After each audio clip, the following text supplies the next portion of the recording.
ಪಾಂಡುರಂಗ, ರಾಗ ಸರಾಗವಾಗಿ ಹರಿದು ಪ್ರೊಡ್ಯೂಸರ್ ಕರೆಗೆ ನೀರಾಗಿ ಬಿಡಬೇಕು. ನೀರಾಗಿ ಹರಿದೋಗ್ಬೇಕು. ಗೋಪಿ, ನನ್ನ ಲೈಫಿನಲ್ಲಿ ಮೊಟ್ಟ ಮೊದಲ ಬಾರಿಗೆ ಮ್ಯೂಸಿಕ್ ಡೈರೆಕ್ಟರ್ ಚಾನ್ಸ್ ಕೊಟ್ಟಿರ್ತಾರೆ. ನಾವು ಬಾರಿಸುವ ಟ್ಯೂನ್ ಕೇಳಿ ಪ್ರೊಡ್ಯೂಸರ್ ತೆಗೆಯುವ ತಮ್ಮ ಮುಂದಿನ ಎಲ್ಲ ಪಿಕ್ಚರ್ಗೂ ನನ್ನನ್ನೇ ಮ್ಯೂಸಿಕ್ ಡೈರೆಕ್ಟರ್ ಮಾಡಬೇಕು. ನೀನೇನ್ ಯೋಚನೆ ಮಾಡ್ಬೇಡ ಗುರು, ಹಾಕೊಂಡು ಚೆಚ್ಚು ಬಿಡೋಣ. ಸರ್ ನಿಮ್ಗೇನ್ ತರ್ಲಿ ಸರ್? ಏನು ಬೇಡ. ಆಪಲ್ ಜ್ಯೂಸ್, ಆರೆಂಜ್ ಜ್ಯೂಸ್ ಏನಾದ್ರು ಆಯ್ತಾ? ಏ ಗೋಪಿ, ಎಂತದಿದು ಹುಡುಗಾಟ? ಈ ಪ್ರೊಡ್ಯೂಸರ್ ತೆಗೆಯುವ ಮುಂದಿನ ಎಲ್ಲ ಚಿತ್ರಗಳಿಗೂ ನನ್ನನ್ನೇ ಮ್ಯೂಸಿಕ್ ಡೈರೆಕ್ಟರ್ ಹಾಕಬೇಕೆಂದು ನಿನಗೆ ಈಗ ತಾನೇ ಹೇಳಿಲ್ಲವೋ? ನೀನ್ ಈಗಲೇ ಆ ಜ್ಯೂಸ್ ಈ ಜ್ಯೂಸ್ ಅಂತ ಕೇಳಿದ್ರೆ ನಮ್ಮನ್ನು ಈ ಚಿತ್ರದಿಂದಲೇ ಕ್ಯಾನ್ಸಲ್ ಮಾಡಿಬಿಡ್ತಾರೆ, ಗೊತ್ತುಂಟು? ಗುರು, ಆ ಮನ್ಸ ಮೊದ್ಲು ನಿಂಗೆ ಚಾನ್ಸ್ ಕೊಟ್ಟವನೆ. ದುಡ್ಡು ಕಾಚು ಅಂತ ನಮ್ಮ ಅಪ್ರಾಣೆ ನಿಂಗೆ ಚಿಕ್ಕಕ್ಕಿಲ್ಲ. ಆಪಲ್ ಜ್ಯೂಸ್, ಆರೆಂಜ್ ಜ್ಯೂಸ್ ಕುಡ್ದು ಮೈ ಬೆಳೆಸ್ಕೊಣವ. ಐ ಸರ್ವರ್, 2 ಆಪಲ್ ಜ್ಯೂಸ್ ತೊಂಬಾ, ಕ್ವಿಕ್ ಕ್ವಿಕ್. Yes sir. ಗುರು, ಅಪ್ಪಿ ತಪ್ಪಿ ಪ್ರೊಡ್ಯೂಸರ್ ಏನಾರ ದುಡ್ಡು ಕೊಟ್ರೆ 50-50 ಇಲ್ಲಿ ತೊಳ್ಬೇಕು.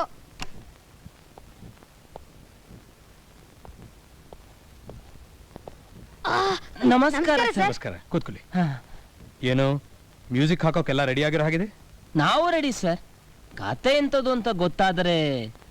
ನಾನ್ ಕತೆ ಹೇಳೋದಕ್ಕಿಂತ ನೀವೇ ಯಾವ್ದಾದ್ರು ಒಂದು ಟ್ಯೂನ್ ಹಾಕಿ, ನಾನು ಅದನ್ನ ಕತೆಗೆ ಸೇರಿಸ್ಕೊತೀನಿ. No no no no no, ಅದೇ ಭಯಂಕರ ತಪ್ಪು ಸರ್.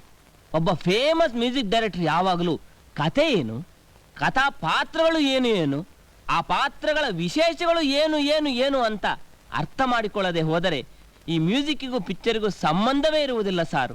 ಅದಕ್ಕೆ ತಾವು ಕತೆ ಏನೆಂದು ಹೇಳಿದರೆ?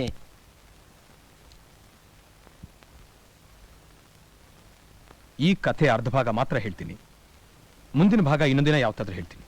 Okay sir, okay okay. Gopi, ಸಾರು ಈಗ ಕತೆ ಹೇಳುತ್ತಾರೆ, ನೀನು ಮಧ್ಯೆ ಮಧ್ಯೆ ಮಾತಾಡಿದರೆ ಇಲ್ಲ ಹೊಂಡ ತೆಗೆದು ಹೂತು ಬಿಡುತ್ತೇನೆ. ಸರಿ, ನೀವು ಶುರು ಮಾಡಿ ಸಾರು. ಈ ಕಥೆಯಲ್ಲಿ ಬರೋ ಹೀರೋ ನಿಮ್ ಹಾಗೆ ಒಬ್ಬ ಕಲೆಗಾರ. ಅಂದರೆ ನನ್ನ ಹಾಗೆ ಒಬ್ಬ ಫೇಮಸ್ ಮ್ಯೂಸಿಕ್ ಡೈರೆಕ್ಟರಾ? ಅಲ್ಲ, ಒಬ್ಬ ಚಿತ್ರಕಾರ. ಓಹ್, ಚಿತ್ರಕಾರ. ಹೇಳಿ ಸರ್. ಆ ಚಿತ್ರಕಾರ ಒಂದ್ ಮನೇಲಿ ಬಾಡಿಗೆಗಿರ್ತಾನೆ. ಪಿಕ್ಚರ್ ಸ್ಟಾರ್ಟಿಂಗ್ ಭಯಂಕರ ಇಂಟ್ರೆಸ್ಟ್ ಉಂಟು ಸಾರು. ಯೋ, ಮಧ್ಯ ಮಾತಾಡ್ಬೇಡ ನನಗೆ ಹೇಳಿ, ನೀನೇನ್ ಮಾಡ್ತಾ ಇರೋದು? ಮಧ್ಯ ಮಾತಾಡಬೇಡ. ಹೇಳಿ ಸಾರು. ಆ ಚಿತ್ರಕಾರ ಇರುವ ಅದೇ ಮನೆಯಲ್ಲಿ ಒಬ್ಬ ಹುಡುಗಿ ವಾಸ ಮಾಡ್ತಿದ್ದಾಳೆ. ಅವರಿಬ್ಬರ ನಡುವೆ ಗಾಢವಾದ ಪ್ರೇಮ ಬೆಳೆಯುತ್ತೆ. ಹೀಗ ಅವರಿಬ್ರು ಜೀವಕ್ ಜೀವ ಆಗಿ ಒಂದಾಗ್ತಿರ್ಬೇಕಾದ್ರೆ ಆ ಹುಡುಗಿ ಅಪ್ಪ ಅಮ್ಮ ಬಡತನದ ಬೇಗೆಯಿಂದ ಆ ಹುಡುಗಿನ ಬೇರೊಬ್ಬ ಶ್ರೀಮಂತನ ಕೊಟ್ಟು ಮದುವೆ ಮಾಡಿಬಿಡ್ತಾರೆ. ಛೇ ಛೇ ಛೇ ಛೇ, ಇದು ಅನ್ಯಾಯ. ಪಾಪ, ಆ ಹುಡುಗಿಯ ಮನಸ್ಸು ಎಷ್ಟು ನೊಂದಿರಬೇಕು. ಆಮೇಲೆ ಸರ್? ಆ ಹುಡುಗಿ ತನ್ನ ಪ್ರಿಯತಮನ ಮರೆಯೋಕ್ಕಾಗದೆ ಫಸ್ಟ್ ನೈಟ್ ನಲ್ಲೇ ವಿಷ ಕುಡಿದು ಆತ್ಮಹತ್ಯೆ ಮಾಡ್ಕೊಳ್ಳೋ ಪ್ರಯತ್ನ ಪಡ್ತಾಳೆ.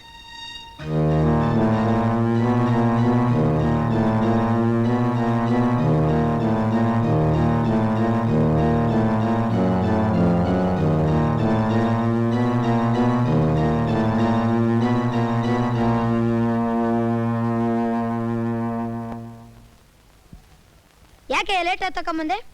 ಸಾರಿ ಸರ್. ಐ ಸರ್ವರ್, ಇನ್ನು 5 ನಿಮಿಷ ಬಿಟ್ಕೊಂಡು 2 ಆಪಲ್ ಜ್ಯೂಸ್ ತೊಂಬಾ. ಆಯ್ತು ಸರ್. ಗುರು, ಆಪಲ್ ಜ್ಯೂಸ್ ಕುಡೀರಿ. ಛೇ, ಎಂಥದು ಗೋಪಿ, ಸಾರು ಎಂತ ದುಃಖಕರವಾದ ಕತೆ ಹೇಳಿದರು. ಆ ಕತೆ ಕೇಳಿ ನನಗೆ ಜ್ಯೂಸ್ ಕುಡಿಯಲು ಮನಸ್ಸಾದರೂ ಹೇಗೆ ಬರ್ತದೆ ಹೇಳು? ಸರಿ ಬಿಡು.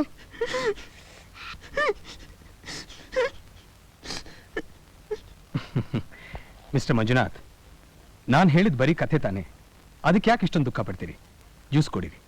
ಸರ್, ಈಗ ನೀವು ಹೇಳಿದ ಕಥೆಯಲ್ಲಿ ಆ ಹೀರೋ ಕ್ಯಾರೆಕ್ಟ್ರೂ ಮರ್ತು ಬಿಟ್ಟೆ, ಆ ಹೀರೋಯಿನ್ ಕ್ಯಾರೆಕ್ಟ್ರೂ ಮರ್ತು ಬಿಟ್ಟೆ. ಆದರೆ ಆ ಹುಡುಗಿಯ ಗಂಡ ಡಾಕ್ಟರ್ ಕ್ಯಾರೆಕ್ಟರ್ ಮಾತ್ರ ನನ್ನ ಮನಸ್ಸಿನಲ್ಲಿ ಗಟ್ಟಿಯಾಗಿ ಉಳಿದುಕೊಂಡಿದ್ದೆ ಸರ್. ಎಂಥ ಕ್ಯಾರೆಕ್ಟ್ರು! 1 ವಾರದಲ್ಲಿ ಸಾಯುವ ತಾಯಿ ಒಂದು ಕಡೆ, ತನ್ನ ಲವರ್ ಜೊತೆ ಓಡಿ ಹೋಗಲು ತಯಾರಿರುವ ಹೆಂಡತಿ ಇನ್ನೊಂದು ಕಡೆ. ಇವರಿಬ್ಬರ ಮಧ್ಯೆ ಆ ಡಾಕ್ಟರ್ ಮನಸ್ಸು ಎಷ್ಟು ನೊಂದಿರಬೇಕು. ಆಮೇಲೆ ಎಂತಾಯ್ತು ಸಾರು? ಅದು ಇನ್ನೊಂದ್ಸಲ ಯಾವಾಗ್ಲಾದ್ರೂ ಹೇಳ್ತೀನಿ.